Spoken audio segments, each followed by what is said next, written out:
श्री शिवाय नमस्तुभ्यम। जय श्री महाकाल।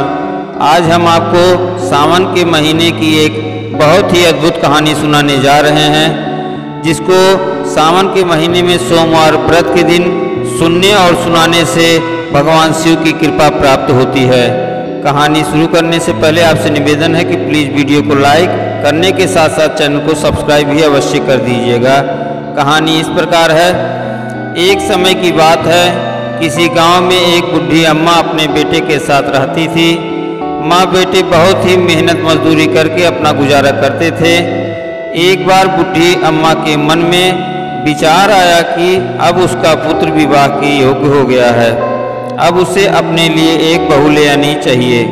कुछ समय बाद बुढ़ी अम्मा ने अपने बेटे का विवाह एक सुशील कन्या से कर दिया। उसकी बहू बहुत ही सुशील एवं संस्कारी थी। नित्य प्रतिदिन जल्दी उठकर साफ सफाई कर स्नान आदि से निवृत्त होकर घर में ही भगवान शिव की पूजा करती थी। शादी के कुछ महीने बाद ही सावन का महीना प्रारंभ हो गया। बुढ़ी अम्मा की बहू भगवान भोलेनाथ की अनन्य भक्त थी।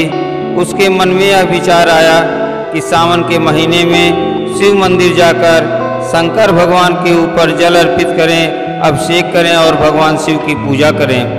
अपने मन में आए विचार को उसने अपनी सास से कहा कि माताजी, सावन का महीना शुरू हो गया है, मैं शिव मंदिर जाकर पूजा पाठ करना चाहती हूँ, शिव जी पर जल अर्पित करना चाहती हूँ। लेकिन बुढ़ी अम्मा ने उसे मना कर दिया और कहा कि घर में ही पूजा कर लो, मंदिर जाने से समय बर्बाद होगा, इतने समय में तुम घर का सारा काम हो जाएगा। यह बात सुनकर बहू उदास हो गई, लेकिन कुछ नहीं कर सकी। उदास होकर घर के कार्य में लग गई। उस दिन उसे कुछ अन्य जल ग्रहण नहीं किया। अगले दिन बहू कुएं से जल लेने गई। रास्ते में उसने देखा कि गांव की दो लड़कियां हाथ में पूजा की थाली लिए कहीं जा रही हैं।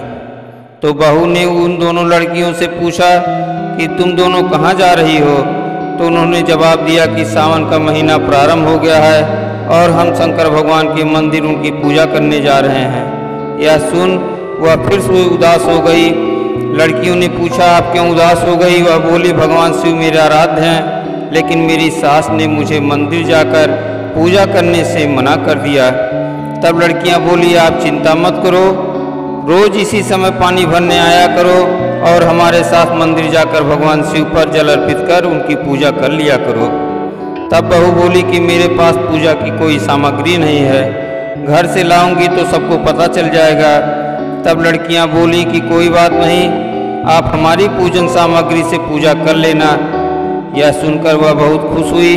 हर रोज उनके साथ मंदिर जाने लगी, जहां वह शिवलिंग पर जल चढ़ाती और भक्ति भाव से भगवान भोलेनाथ की पूजन आराधना करती और उनसे कहती कि मैंने यह बात अपनी सास से छुपाई है, इसके लिए मुझे क्षमा कर दीजिएगा।